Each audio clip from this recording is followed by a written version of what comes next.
కాకినాడ జిల్లా జగంపేట మండలం Ramavaram petrol bunk వద్ద ఏపీ రైతు కూలీ సంఘం నేతలు ఆందోళన చేశారు.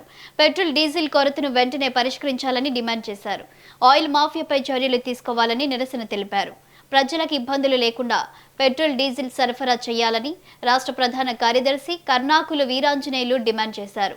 ఇతర రాష్ట్రాల్లో లేని కొరత ఒక్క ఏపీలోనే ఉందంటే పాలకులు ఏ విధంగా పరిపాలిస్తున్నారో అర్థం చేసుకోవాలని అన్నారు.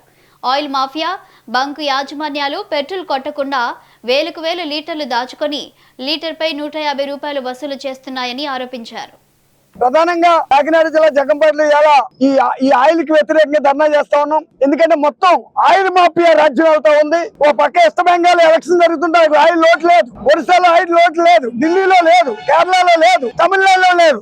మరి ఆంధ్రప్రదేశ్ కి ఎందుకు కొరత వచ్చింది? ఈ ఎలక్షన్స్ అయిపోతే 4 రాష్ట్రాలు ఎలక్షన్స్ అయిపోతే రేట్లు పెరుగుతున్నాయని రోడ్డు పుట్టించారు. ఇంకోటి ఏంటంటే ప్రధానంగా ఈ ఆయిల్ కి సంబంధించిన దాంట్లో ఈ పెట్రోల్ బంకులు రాష్ట్ర వ్యాప్తంగా ఆంధ్రప్రదేశ్ రాష్ట్ర వ్యాప్తంగా పెట్రోల్ బంకుల్లో ఉన్నటువంటి పెట్రోల్ ఓనర్స్ ఎవరైతే ఉన్నారో ఈ ఆయిల్ మాఫియా కలిపి ఈ నాటకం ఆడుతున్నారు.